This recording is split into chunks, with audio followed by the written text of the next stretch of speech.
Hey guys, what's up? It's Matt Cubers, and in this video I'm going to discuss the mostly used speed cubing method, which is known as the CFOP method.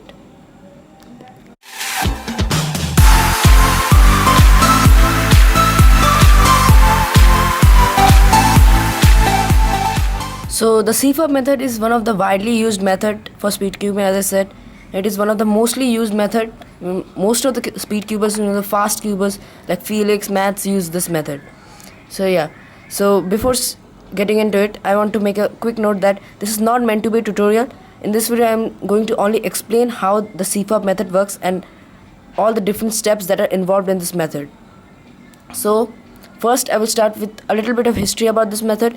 This method was proposed in 1981, the year 1981. Now, most people think that this method is only proposed by Jessica Friedrich. That's why its other name is Friedrich method. But most people don't know that, but there are some few other people who were involved in the making of the method. The name of those are David Singermaster, Rene Schoff, of course Jessica Friedrich, Hans Dockhorn, Anneke Tripp. I think I am pronouncing the names wrong, but I will put the names in the description so you guys can check them out. So that was a little bit of history. Now the CFOP method stands for C for cross, F for F12, O for OLL, and P for PLL. Now the first step of the Friedrich method is making the cross. The cross is pretty intuitive and self-explanatory. Now you become faster at making the cross with practice. So first I will make the cross and show you how it looks. I will making white cross. Now a cross looks like this. When you have four cross pieces, means edges, these are called edges, are inserted in their correct places. As you can see, white and blue is in its correct place, white and red in its correct place, white and green in its correct place, and of course the white and orange.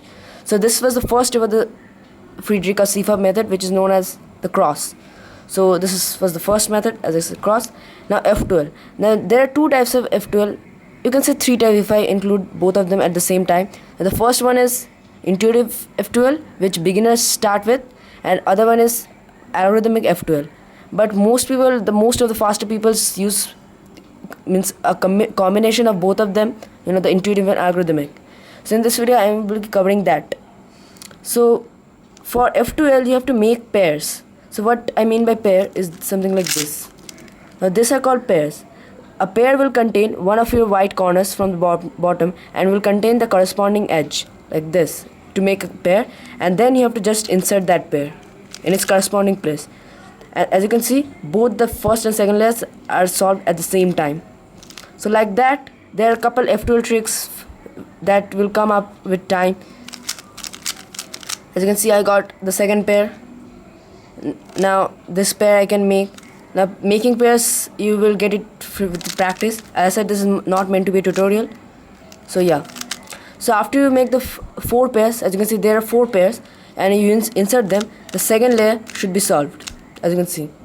Now the top layer. The top layer, there are two ways you can do the top layer. One is for loop last layer, and other is two loop last layer. So most of the fast speed cubers do two loop last layer, but I will also show you the two loop last layer case. So as I said, CFO. Now the O part. The O stands for OLL. Now what OLL means? OLL means orienting the last layer. So for this, for the top, as you can see, with Wall algorithm I can bring the whole yellow top. Now this is known as OLL, orienting the last layer. Now there are 57 variation of this case. There are 57 OLL cases, and most of the speed cubers learn them, so it helps them a lot. So yeah, for the specific OLL case, I know full OLL. So for the specific OLL, you have to do this. Now as I said, there are 57 variations and you have to learn them. There's no other way to get around it. Now you can learn four loop last layer, as I said, which includes two loop OLL and two loop PLL. That for another video. But in this video, as you can see, done. Now eventually my luck was good. I got a PLL skip. So I will show what PLL looks like.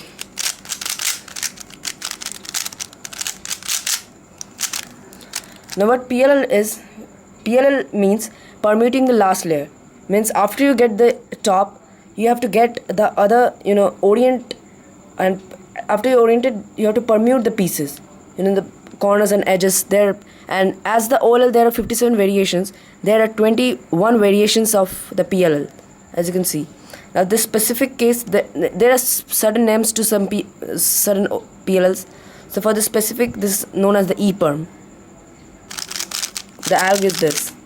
Now you have to also, if you want to learn the full PLL, you have to look around.